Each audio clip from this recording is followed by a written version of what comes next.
11 महिना 27 गते बुधबारको दिन हाम्रो कक्षा 6 का साथीहरूले आन्तरिक पर्यटनको बारेमा छोटो सम्वाद प्रस्तुत गर्न गइरहेका छन्। उहाँहरूलाई जोरदार तालीले स्वागत गरौँ।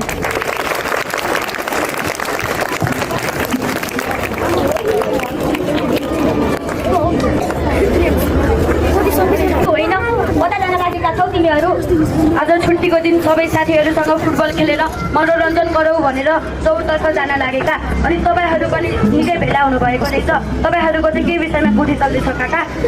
यसो फुर्सदको बेला मनोरञ्जनका लागि विदेश जाउँ, आँखाको रमिता हेरौँ, मुखको स्वाद पनि फेरौँ भनेर सरसल्लाह गर्न लागेका छौँ। कुन देशको यात्रा गर्ने सल्लाह हुँदैछ त काकाहरू? हामी इन्डोनेसियाको बाली र थाइल्यान्डको बैंककतिरको 1 हप्ता पूर्वोदय यात्रामा जाने सल्लाहमा जुटेका छौँ। पहिले पनि 1-2 पटक घुमेर आयो, निकै रमाइलो भएको थियो। त्यस्तो रमाइलो होला, तर नेपालको सांस्कृतिक स्थलहरूमा घुम्नु भएको छ कि छैन काका? नेपालमा त्यस्ता भ्रमण गर्न लायक ठाउँले कहाँ छन् र? काकाहरू, तर मान्छेको ठुलो कुरा हुन्छ होला, तर नेपालमा पनि त्यस्ता घुम्ने ठाउँहरू कति हो कति छन्? युरोप अमेरिकातिरका कहाँका अर्कै गलधारको मानिसहरू त नेपाल घुम्न भनेर आउँछन्। भागभग हुँदै प्रशंसा गर्छन्। हामीले त हाम्रै मुलुकलाई राम्ररी चिनेका छैनौँ जस्तो पो थाहा छ। उनीहरू प्राकृतिकको सुन्दरता र प्राकृतिक जीवन हेर्न मन पराउँछन्। हामी विकासै झिलिमिलीको रमित र कृत्रिम जीवन शैलीको अनुकरण गर्न जान्छौँ। फरक यति हो नानी।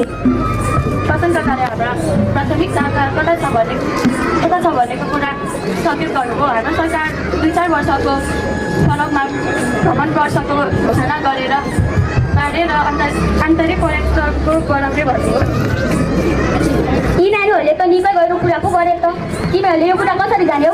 हामीले एउटा रेडियो टेलिभिजन पत्र पत्रिका पाठ्य पुस्तक गुराबाट सिकेर जानेको हो।